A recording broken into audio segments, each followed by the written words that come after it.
Hey guys, welcome back to the HardRacing channel. Today we are doing a video on the all-new Honda Grom 2022 Grom RR. This is the third generation of the famous Honda Grom. And whilst this is still categorized as a 125, Honda has made quite a bit of changes with this new model. Today we're going to discuss those in detail, the comparisons between this model, the Gen 1 or Gen 2 and the Gen 1, and go over all the changes. First and foremost, I want to give a big shout out to Tracy Coleman, Alyssa, and Cody at the Carolina Honda dealership in Columbia, South Carolina. They were a pleasure to work with. They got us hooked up with a great price, excellent customer service from start to finish. So if you're in the market of for a Honda motorcycle, highly recommend contacting them. Great people, awesome place to buy. So now on to the changes between the new Gen 3 and all the others. Biggest one, most advertised, is the 5-speed transmission. Having that extra gear definitely makes the bike stay in the power band better, just all around better riding. Just think about it, nearly every new vehicle you got now on the road, 7, 8, 9, 10-speed transmissions, more gears, definitely the way to go. This is no different. Not only did they add the extra gear, but they also spread the ratio out. First gear is a little taller, fifth gear is a little shorter, and so basically you have faster acceleration, it's spread out wider, and you also get a little bit more top end with that fifth gear acting like an overdrive. The new Grom also comes with a 38-tooth rear sprocket, gives you an extra additional acceleration over the previous, which had 34.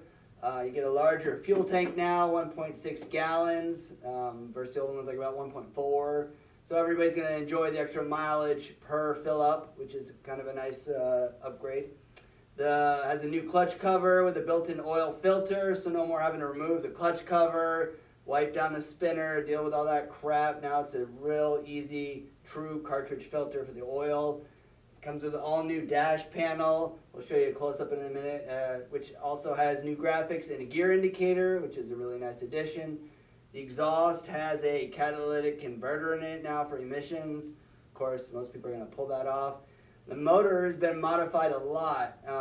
Not sure all of it makes sense, but it's definitely got a lot of changes. Honda made the bore a little smaller, the stroke a little longer, still has the same displacement, but theoretically has a more efficient motor now, better gas mileage.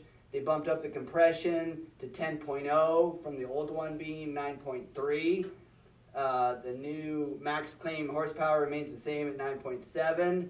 Unfortunately, all these changes mean that nothing crosses over from the previous Grom motor to the new one. Big bores, clutch covers, forged crank, all that stuff's going to be different. So we're going to all have to sit back and wait for the manufacturers and the R&D to get new products, test them, build them, get them to market. All of that is going to just take time.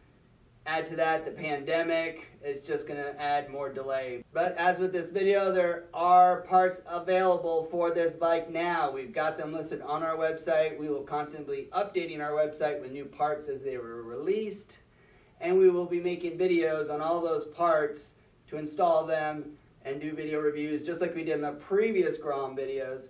So be sure to click that subscribe button at the bottom, the bell icon, so you get notified when we release new upcoming videos. Helps support the channel. Please give a thumbs up. We really appreciate that. Helps us continue to bring you better new videos with great content. Another nice change for the Gen 3 is an all-new headlight. Compared to Gen 1, like night and day difference.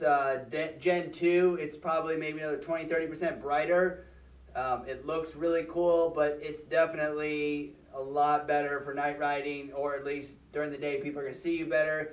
It's always a good thing for people to see you and ride a little bike, so that's a nice additional change for the Gen 3 model. A few more changes for the 22. Obviously new body panels, which are easier to remove, easier to modify. Parts on it are made to be, they seem to be really pushing emphasis towards making it easier to customize than the Grom already was, which is always cool. As you can see, it's got a new flat seat, supposedly a little bit more comfy.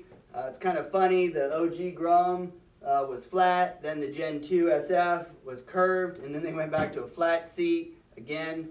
It's always kind of interesting how they do that. The suspension, the shock, and the forks are slightly tweaked internals, but honestly they feel pretty similar. We're definitely going to be installing Olin's fork cartridge and Olin's shock on our bike. ASAP, we'll have videos of that coming up soon. They reduced the curb weight down to 227 pounds for the non-ABS, which is nice for everybody. Small little things you may not have noticed. The turn signals now are basically built into the gauge cluster, no more on there. They have these nice little chain adjusters. They look pretty on the outside. They're a little different, but guess what? On the inside, still the same. Pull out the axle, chain adjuster falls out on the floor, just like previous generations. So we'll definitely be putting in some OTB chain adjusters on these for sure. The bike definitely feels peppier than the previous generations, but honestly, a lot of that comes down to that 5-speed transmission.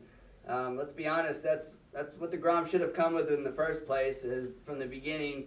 That's what anybody who's ever upgraded their OG or SF with a 5-speed, ask them and they're going to tell you it is so much better to have that extra gear to keep the power band in sync, and also just to basically have power wherever you're at.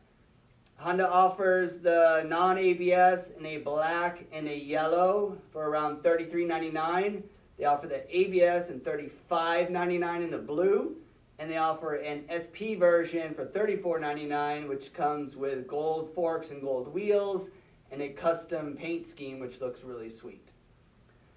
So again, we're going to have more videos coming. I hope you enjoyed this one on the comparison. As always, please help support our channel. Give a thumbs up, like and subscribe, click the bell icon, because we are going to have a ton more videos, parts we're going to put on this, and all your support helps us bring you more content. If you have any questions, please be sure to send us an email, give us a call. We're always here to help, and of course, always check out our website. Anything you need, HardRacing.com will get you taken care of.